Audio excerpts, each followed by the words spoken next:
Ekonomi China sedang mengalami pukulan berat, para ahli memperingatkan bisa kehilangan hingga 100 juta pekerjaan. PKC mengisyaratkan kesediaannya untuk bernegosiasi tentang tarif. Ekonomi China menunjukkan tanda-tanda signifikan pertama yang terkena dampak perang dagang, meskipun Partai Komunis China, PKC, berulang kali menyatakan bahwa mereka akan tetap teguh.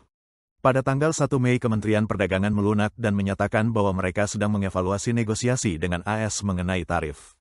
Pada tanggal 30 April Biro Statistik Nasional melaporkan bahwa Indeks Manajer Pembelian, PMI, sektor manufaktur untuk bulan April adalah 49,0%, turun 1,5 poin persentase dari bulan sebelumnya.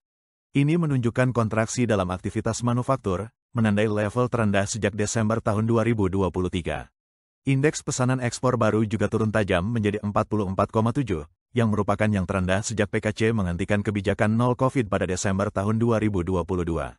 The Wall Street Journal mencatat ini sebagai tanda awal dari kemungkinan mengeringnya perdagangan AS China, karena importir AS yang sebelumnya mempercepat pesanan sebelum tarif diberlakukan pada awal tahun ini, sekarang membatalkan atau menunda pesanan mereka. Xi Min Chen, seorang profesor asosiasi di Departemen Ilmu Politik Universitas Nasional Taiwan, menyatakan, tarif Trump jelas menyebabkan kerusakan signifikan pada ekonomi China.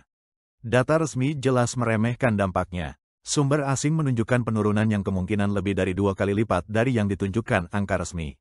Menteri Keuangan AS Scott Bessent, dalam wawancara dengan Fox News pada tanggal 1 Mei mengatakan bahwa dia yakin PKC sangat ingin mencapai kesepakatan, mencatat bahwa data PDB China sangat buruk, dengan perkiraan hilangnya 5 hingga 10 juta pekerjaan.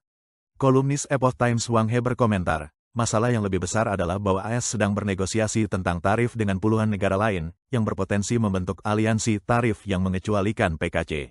Kepala Ekonom China dari Nomura, Ding Lu, memprediksi bahwa tarif Trump dapat menyebabkan China kehilangan hingga 15,8 juta pekerjaan.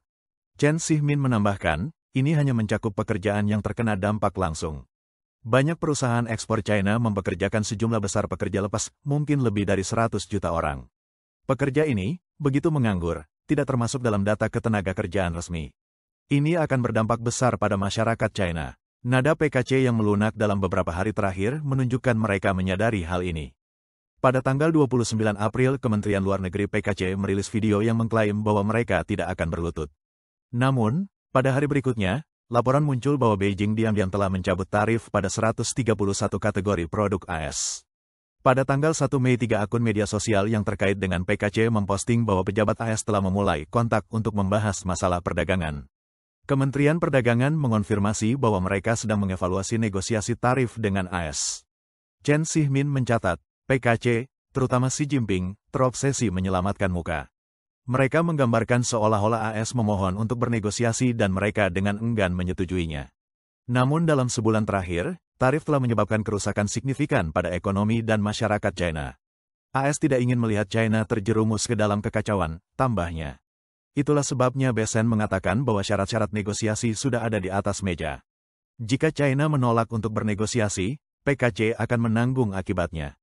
Bessent juga memperingatkan pada tanggal 1 Mei bahwa tanpa pesanan hari libur AS, seperti untuk Thanksgiving, dampaknya terhadap ekonomi China akan sangat merugikan. Dia memberi isyarat akan kemungkinan adanya kesepakatan besar sebelum musim liburan musim dingin. Pada Rabu, tanggal 30 April Presiden Trump menegaskan kembali bahwa China berada dalam situasi yang sangat buruk. Dia mengungkapkan harapan untuk kesepakatan akhir dengan China, tetapi menekankan bahwa kesepakatan tersebut harus adil.